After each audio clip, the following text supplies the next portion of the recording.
आप सभी को मेरा नमन। मैं स्वधा, आप सभी मुझसे परिचित हैं।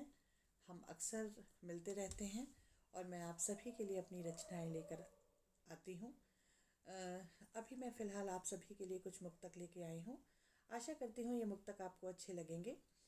तो एक मुक्तक जिसका इतिहास मैं पहले आपको बता दूँ।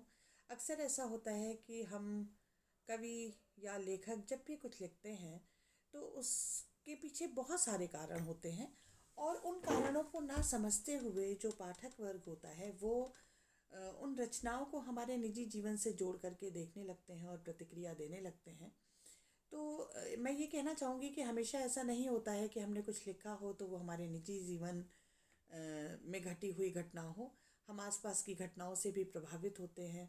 हमें और लोगों के दुख भी परेशान करते हैं और लोगों के सुख में हम सुखी भी होते हैं। तो हम ये रचनाएं सिर्फ अपने निजी जीवन की घटनाओं से संबद्ध होकर नहीं लिखते।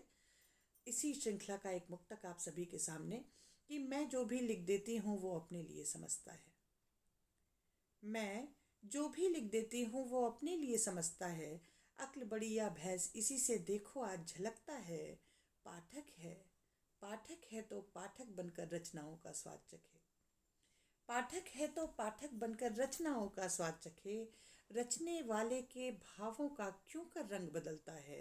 रचने वाले के भावों का क्यों कर रंग बदलता है। और एक प्रेम का मुक्तक आप सभी के सम्मुख रखती हूँ कि नियमतः सत्य है ये जो तुम्हारा है न जाएगा। नियमतः नियमतः सत्य है ये जो तुम्हारा है न जाएगा। हुआ जो एक का उसको कभी कोई न भाएगा।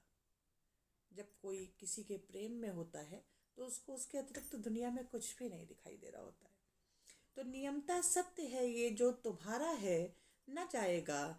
हुआ जो एक का उसको कभी कोई न भाएगा। मगर है सत्य यह भी की मगर है सत्य यह भी की कि कुछ अपवाद मिलते हैं। मगर है सत्य यह भी की कि कुछ अपवाद मिलते हैं। जो ना मानेगा ये धोखा किसी भी हाल खाएगा। जो ना मानेगा ये धोखा किसी भी हाल खाएगा। एक और मुक्तक इसी श्रृंखला का देखें, प्रेम का मुक्तक है ये भी कि कभी कभी कुछ लोग आपको इस तरह तड़पाते हैं। कभी कभी कुछ लोग आपको इस तरह तड़पाते हैं। अधरों की मुस्कान छीन कर आंखों से बह जाते हैं। लेकिन प्यार निभाने वालों की ताकत का क्या कहना। लेकिन प्यार निभाने वालों की ताकत का क्या कहना। पीड़ाओं के अथक समुंदर मुस्का के सह जाते हैं। पीड़ाओं के अथक समुंदर मुस्का कर सह जाते हैं। और इस श्रृंखला का आज का अंतिम मुक्तक कि चुराकर बाग के माली से वो एक फूल लाया था। चुराकर बाग के माली से वो एक फूल लाया था जो बरसों से संजो रखी थी। यादें झूल आया था दिलाने याद वो बीते दिनों और प्यार के पल की। दिलाने याद वो बीते दिलों और प्यार के पल की। निकाला था जो पैरों से मेरे वो शूल लाया था। निकाला था जो पैरों से मेरे वो शूल लाया था। एक बार पुनः रखती हूँ ये मुक्तक कि चुराकर बाग के माली से वो एक फूल लाया था।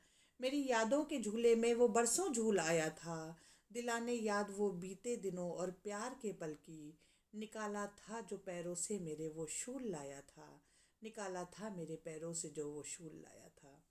बहुत बहुत आभार आप सभी का मेरे मुक्तकों को सुनने के लिए और हमेशा उन पर प्रतिक्रियाएं देने के लिए।